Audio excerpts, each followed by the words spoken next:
Thanks for being here to the 6th annual Earth Day at World Peace Wetland Prairie. And you see some regulars in the background.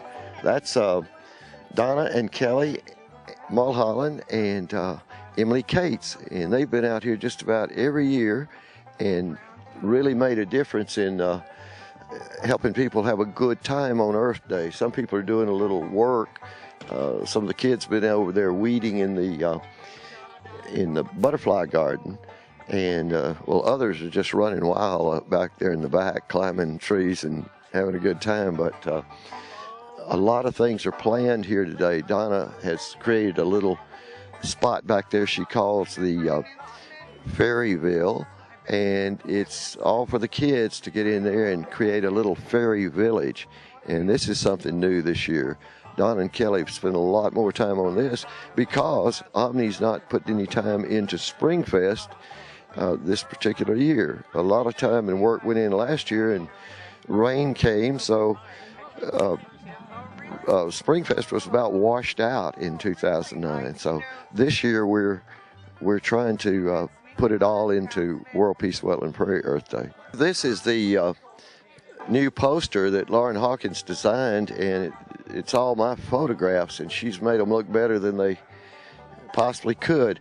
One of the key things in identifying a wetland prairie area, and you may find you live on wetland prairie, if you've got crawfish like this that create chimneys in your yard, that means they have burrows underground. They're a species in the Ozarks, part of Missouri and eastern Oklahoma and northwest Arkansas. The prairie land has this kind of crawfish. You see the big pinchers on them? Well, that's what they use to dig those big burrows. A lot of the crawfish you see in the streams have pinchers no bigger than, say, the kind, they almost look like shrimp sometimes, you know. And then the ones that live in the caves underground in northwest Arkansas, they have long, narrow swimming pinchers, and they're white. You don't see them unless you go to where a spring run comes out, and they might be just at the entrance. But usually you have to go deep in a cave to see those. But these come out on the surface when it rains, and I love them. If you don't have a picture with me today, but sometimes if you find one out after a rainstorm, you pick them up, look under there. The mother will have all her babies on there riding around with her for some time before they get loose. Well, one of the things about prairie land is the pollinators. So you've got different kinds of butterflies that this is on fruit tree blooms in the spring. Some of those are out there right now, and this butterfly will be seen a lot here early and late in the season, especially. This swallowtail is on a native thistle, and you hear a lot of talk from the government farm bureau or something about getting rid of that thistle. Well, the non-native thistle, the bull thistle and the Canadian thistle, those things should be removed, but your native thistles are very important to the butterflies. Some butterflies specifically use them. The buttonbush has its feet in the water all the time, we like to say, because they may start growing during a dry year, and then along the edge of a lake. Then when the water comes up, they're established, and right out in the water you'll see them blooming like this. And some of them get 20 feet tall in Louisiana and California, and some parts of Arkansas. There's some big button bushes. Tend to find them in the cypress swamps a lot. Here's a tree frog, and here's another tree frog. This one was actually photographed on Earth Day 2007 out here when we had lots of folks. So probably 10 people were on a walk with me back there and actually saw that particular tree frog the day I made that picture. Not a great picture, but it looks better when it's not blown up so big. This bird is a catbird. They're a close relative of mockingbird, and there are lots of them here. They love the thicket, but sometimes you'll see them out on a grassy lawn because there's something good out there, maybe worms, maybe the seeds that have been mowed off, but for whatever reason, most of the time, they're elusive. So that may be a crummy picture, but I'm just glad when I get a picture that's usable of many species of birds but these are big, but they're fast, just like the little guys, the little chickadees and wrens that hide from you and make it hard to get them. Of course, this is a woodpecker. This is the monarch butterfly, which is one of the most well-known of all, and they migrate from Florida to Canada, from Mexico, and about 3 generations make it to Canada and back, and the generation born in October in Arkansas and other southern areas are the ones that go to Mexico and spend the winter. They may live 8 months in order to be able to make the trip back and find some more milkweed. Their caterpillars can only live on milkweed. So another important plant that is on World Peace Wetland Prairie, the hardest thing is getting rid of Japanese honeysuckle. And we've worked for really back to 2000 trying to clear it up and see what would come up, and what you get are very quick growth of native plants. But here's a honeysuckle that is native, and you see it's called a trumpet honeysuckle because of the way the bells look out here, but also because of the leaf formation. It's one leaf instead of the 2 that would normally be on many plants where the stem comes out, and so they're just surround that stem, and this comes out as a little bitty thing and grows after a couple of weeks. We don't have many here that are actually open yet this year. They're late. So many things are early and they're larger than ever, but these are late on World Peace Wetland Prairie. Here's some milkweed seed, not that species, but another one. Of course, we've got some cedar waxwings and the rare, in my experience, type of coloration of dragonfly. But other people may have seen a lot of them in the past. Oh, I don't know. You want to see the other side of this? Yes, at the farmer's market, I invited you. I'm only here because my dad makes me. What have you been doing while you're here? Climbing, getting hit in thorns. Yeah, that's pretty much it. You like it? You like wildland? Yeah. This is the other side of the big poster, we call it, and you can see one of the founders, Dr. James Richard Bennett, Dick Bennett he's called mostly, and he was the man who promised to donate $25,000 through the Omni Center, which he founded, and helped us buy this land and donate it to the city as a nature park.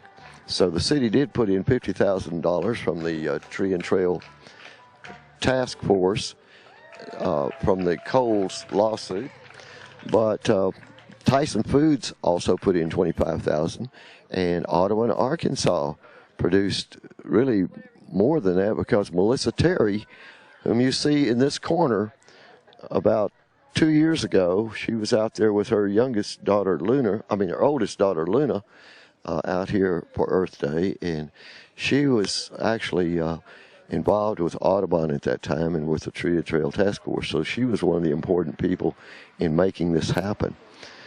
I hope we'll see today some goats. We had a promise that at least one would be brought out to eat some honeysuckle, and that was about 2007. And you see, folks, this lady was the owner of those goats, and she brought them out. We got a pen thanks to a gentleman who works for the County Extension Service, and they ate all the honeysuckle in several spaces. We'd move the fence and let them eat some more, so it was a lot of fun. And the goats are very, very interesting pet-like animals. Well, down here on the corner, you see Donna Sterna and poet John Rule, and they're looking out across things. Well, you can tell that's a Photoshop job, because they're standing about where this sign is that day looking that way, and there was no map behind them. But this particular map shows the karst. In this area where we are, you see how red that area is? Well, World Peace Wetland Prairie is basically right in here and that, and it's the reddest part of that. It's the critical groundwater recharge area. that you hear talked about in relation to springs and prairie land. And over behind here, the area back out there that belongs to Pinnacle Food Company also is very much a critical recharge area, and it has all the beautiful prairie plants. It has tall grass, native tall grass, and everything that you expect to find. So all over Fayetteville, you find areas. Here out by Owl Creek, that redder looking stuff, that's an important recharge area for groundwater in our area. Let's see what else we got on the this is a group of students, university students from India, and they were out and they were planting that year. And this year we had a big production of daffodils from the ones they set out that day. And they were really the best they've ever been this year. Now here's Kurt Richardson and his son Huxley. And Huxley, they're out there right now. And Kurt did all the stone work for both the peace circle and the butterfly garden in the background. And he is a stone mason, and he did some of this. He did several benches like this out here. And if you look at the downtown square, the stonework that was done in 2008, I guess, he did a lot of that. He was one of several workers that had a busy hot summer working on that stone down there. Well, here are some more of our friends, and you will see these two ladies out here today, I believe. And these folks, Edward Hedge Manick owns an art shop, and his wife is the main person there, and down on Government Avenue, just off Martin Luther King. And so, well, this man's here because he was one of the first real experts that came out to say, yes, this prairie needs to be saved, and he's showing us some of the native tall grass and some of the other plants that particular day. And he is now, I believe, retired, but they say still works every day at the office from the Arkansas Natural Heritage Commission. But he worked years ago when I was a young outdoor writer in Little Rock, and he was working on the prairies, the railroad prairies out in eastern Arkansas. So he would identify those things. Some of the things we got on here, the 1965 aerial view, which is available on the city site. And you've seen a lot of Bruce Shackelford's shows in the last year or two that Fru has created for him, and she's filming us right now. And Bruce likes to talk about prairie pimples. These have been called, historically they're called mounded wetland prairie, mounded seasonal wetland in many cases. Well, these are the kinds of things that he's talking about, and they're out there to the west. We're I get confused easily. Okay, we're right here, and this is all part of World Peace Wetland Prairie, and then this Pinnacle Prairie is where the water comes from that flows into here. And of course the land right up here is now all an apartment complex. So it's quite different from 1965, but it's still wonderful country. So water comes down from there. This is a fairly substantial watershed with water coming off there, and it does threaten to flood homes to the southeast of where we are right now, because as they develop more and more impervious surface is created. So you really can't predict how high the floods will get in the future if climate change results in more and more huge storms. So anyhow, here's the same thing in more recent aerial photos, and here's the National Cemetery, and this is wetland just on the north side of it, and on the this is the branch that comes from Dixon Street and brings water down by the library up here, Frisco Trail. And so this is all wetland along the north side of the old sale barn, and an important riparian zone, just as our stream here, the town branch, comes off the university campus and flows on down there. And of course, both of them, the town branch goes east, and then this common stream system is over here joined on the way to the West Fork of the town branch of the White River. Well, thanks for spending time with this, Prue. Lauren Hawkins worked a lot of time building this poster for us, and it's truly important that people think about their watershed. It's very important that we continue to think about the watershed, and that's one of the things we want kids to think about when they're out here today, is that this will save their homes in the future. This will help preserve and keep the water clean for the future, for future generations. This goes to Beaver Lake, whatever comes off here. And the more we absorb and let it get back into the caverns and back into the groundwater, where it'll gradually be cleansed and flow gradually into the streams, the better off we'll be. I'm Amy Wilson, Director of Public Affairs for Beaver Water District. We're here today at the annual World Peace Wetland Prairie Work Day on Earth Day. And each year we have been out here to provide water bottles, and this year we have a new bottle that's aluminum, and we have shopping bags. We want to encourage people to get out and help take care of our great natural places in the Beaver Lake watershed that feeds to the lake. That's how we keep our water quality good in Beaver Lake, and it is the drinking water for most of Northwest Arkansas. We're really glad to be here today, and encourage everyone in Northwest Arkansas to take care of the watershed and help keep the water flowing to Beaver Lake clean. Drinking water is life for us. We have to have it to live. It has to be clean, and that's what Beaver Water District does. That's why we exist. So we're glad to be here today, and we applaud the Omni Center and the World Peace Wetland Prairie and all the volunteers out here that come every Earth Day and throughout the year to take care of the World Peace Wetland Prairie. It's very important. Do you think that'd be softer for the baby in the inside if the twigs were little? Isn't that nice? If you saw this on the forest floor, this is a ground bird. It makes its nest on the ground. If you were walking in the woods and you saw that, would you think it was just a pile of leaves? Yeah, like kick it. Yeah, that's good camouflage, huh? Yeah, This is called the oven bird.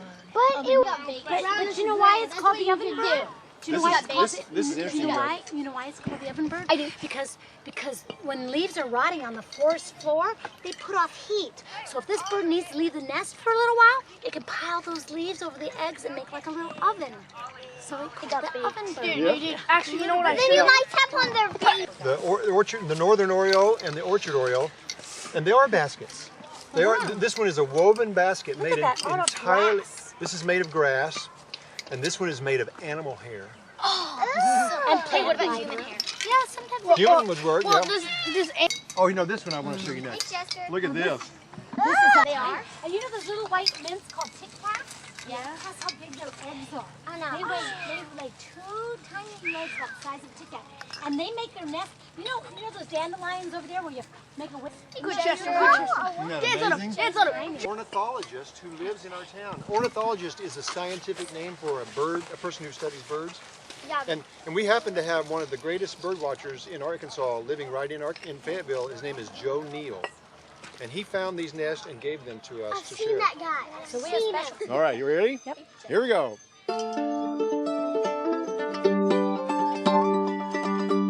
Did you ever climb up in a tree when the leaves are popping in the early spring? Find a nest with a bird egg in it? You ever wonder just how they did it? Did you ever look at that nest real close? Well, ain't it amazing the way they're wove?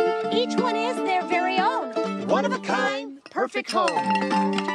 Little bit of sticks and a little blade of grass, little bit of gray feather or two, placed with care, a little bird beak with a dab of mud. Whole lot of little bird love. A lot of hard work, no time to rest, for a little bird to build a little bird nest. Now a hummingbird's nest is big as your thumb. Bet you never, ever seen one. They make them out of dandelion fluff, glue them together with spiderweb stuff. And there's There's an owl they call the elf. Well, she lives in the desert all by herself. She likes to make her little nest in the middle of a prickly cactus. Little bit of sticks and a little blade of grass, little bit of this and a little bit of that, little bit of furry strand of hair, a feather or two, fish with care, a little bird beak with a dab of mud, whole lot of little bird love. A lot of hard work, no time to rest, for a little bird to build a little bird nest. Now an ovenbird makes a real nice nest hidden in the leaves of the deep forest, and a bowerbird makes a real nice home with things that sparkle like silver and gold. And a barn owl and a barn swallow build their nest in the barn in the hollow. But those old barns is falling down. Well, they don't have to build their nest downtown. Little bit of sticks and a little blade of grass, little bit of this and a little bit of that, little bit of fur, a strand of hairy feather or two, placed with care, a little bird beak with a dab of mud, whole lot of little bird love. Lot of hard work, no time to rest, for a little bird to build a little bird nest. Ta-da! We are going to, I want to do one more thing, and then we are going to, the next thing that's going to happen is we're going to get you guys to help us build a fairy village. I don't know if you've heard about this yet, but it's actually a large egg. It's like an ostrich It's an egg. ostrich And it's egg. getting ready to hatch. Really? And I thought I would show you Isn't it an guys. ostrich? Is it gonna hatch today? Yeah, it might, right in front of us. It has. Wouldn't that be awesome? Yeah. Keeping it around back. I've never seen a. Never I've seen seen it. The egg. Oh, we just been incubating it for... Sorry. That was the wrong time. He scared me. Does anybody have any questions? Really have an egg. No. Well, we actually have an emu, a real emu egg. You know, I think would really be exciting is if you really listen to those birds. Keep an eye on those. Keep an eye and an ear on those birds because they're singing. This is the time to listen to birds in the springtime, and it's really a wonderful time. I get so excited every spring. It's my favorite time of year. Yes. When I went to my grandpa's house, every time I go to my grandpa's house, Bob has binoculars. Yeah. And he lets me use them. That's Oh, pretty that's exciting. Makes the birds come right up close, doesn't There's it? an ant on it. And he also has bird food and he has some stuff to put it in. That's That's spider. Well, thank you guys so much. Thank you very much. We're going to And get set stay up here. tuned because we're and- going to. The fairy village is coming next. Don't Okay. step.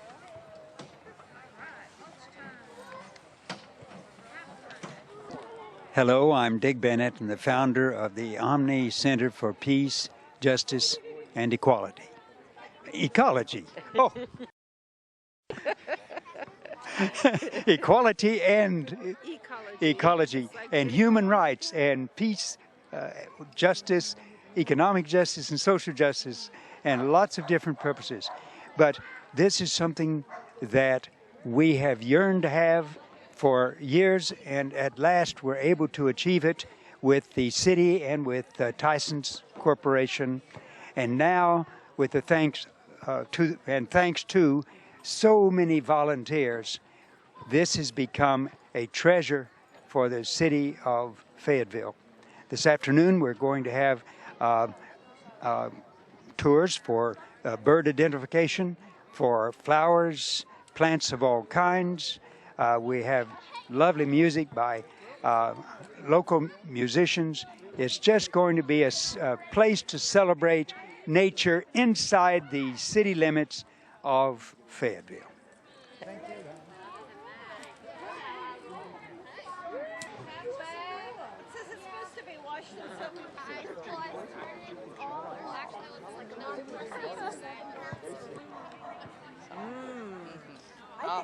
Well, it was Lauren and Aubrey and Kirk and Jennifer and other neighborhood people wanted to preserve this land right here, the 2 acres of wetland prairie on the back. Okay. And then this is not native here. This is, has been filled in.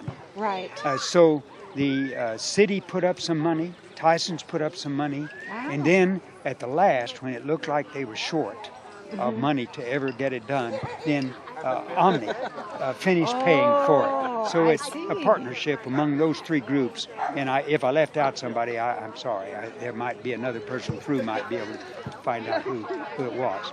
And since then, the Audubon Society got a grant to pay for an intern to work on this for a whole year. So Audubon has contributed a great deal. The Audubon Society? Audubon Society. But generally it's just this free association here. There's people arriving.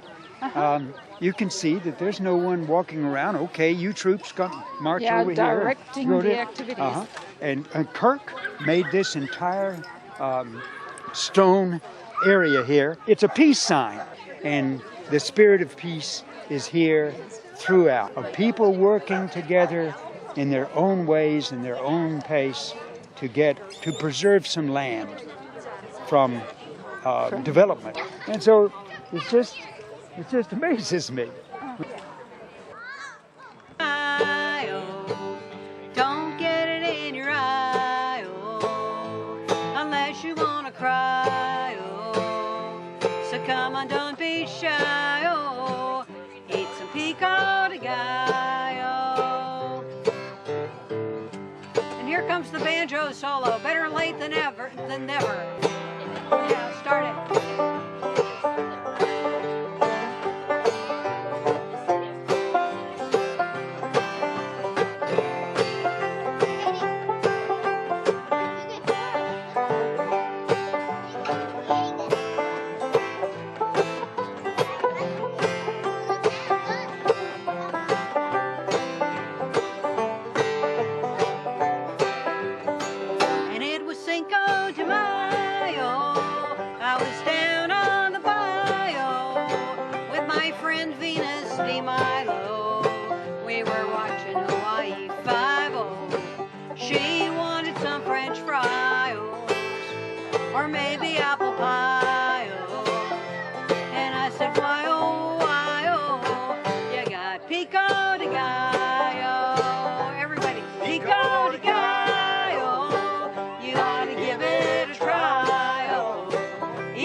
Earth Day.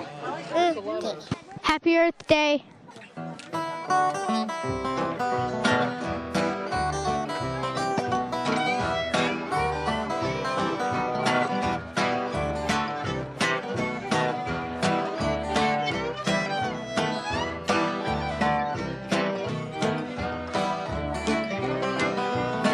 Here's a story about Willie the Weeper.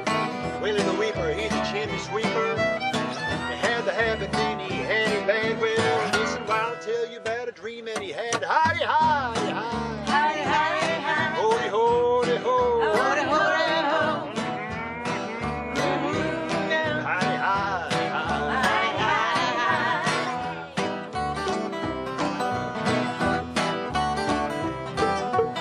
Landed with a splash down the river Nile. Riding a seagull and crocodile. Saw Cleopatra, hey baby, what a sight. How about a date for next Saturday night? Hidey, hidey, hidey. Hidey, hidey, hidey. Holy, holy, ho. Holy, holy, ho. Hidey, hidey, hidey. Hidey, hidey, hidey.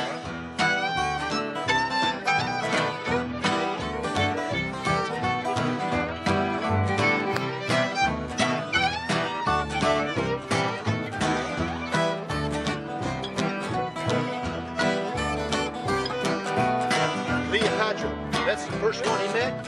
She called him a honey lovey-dovey pet.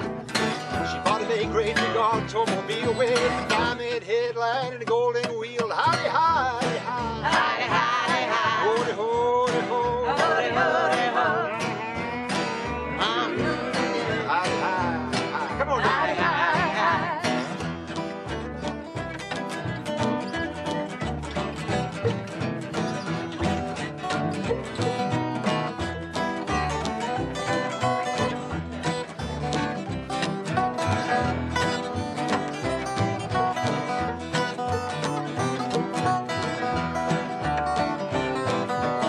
Had a million cattle and he had a million sheep.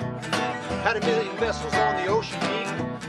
Had $1 million, all in nickels and dimes. Well, he knew it 'cause he counted 1,000 times. Hidey, hidey, hidey. Hidey, hidey, hidey. Holy, holy, ho. Holy, holy, ho. Hidey, hidey, hidey. Hidey, hidey, hidey.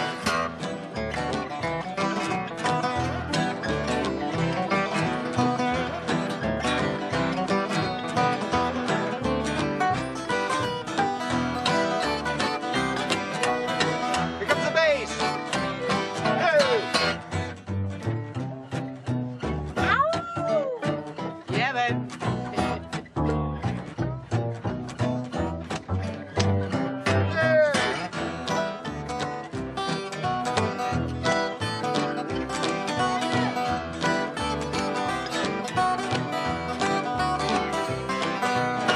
That's the story about Willie the Weeper. Willie the Weeper, the chimney sweeper. Someday too many pills he will take in, screaming that he died, he will forget to wake. Hidey, hidey, hidey. Hidey, hidey, hidey. Holy, holy, ho. Holy, holy, ho.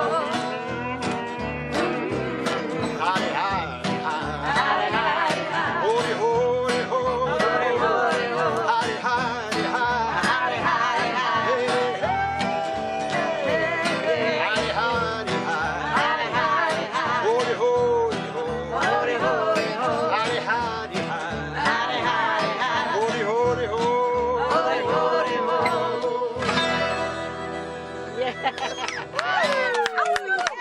And it's truly important that people think about their watershed and how important absorbent soil is. It's very important that we continue to think about the watershed, and that's one of the things we want kids to think about when they're out here today, is that this will save their homes in the future. This will help preserve and keep the water clean for the future, for future generations. This goes to Beaver Lake, whatever comes off here.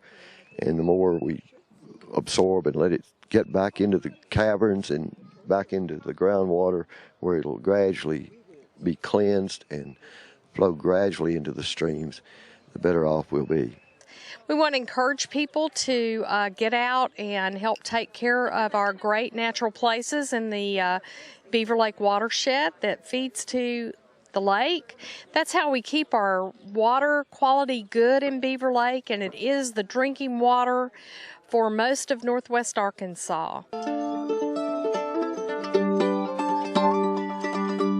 Did you ever climb up in a tree when the leaves are popping in the early spring? Find a nest with a bird egg in it? You ever wonder just how they did it? Did you ever look at that nest real close? Well, ain't it amazing the way they're wove? Each one is their very own. One of a kind, perfect home.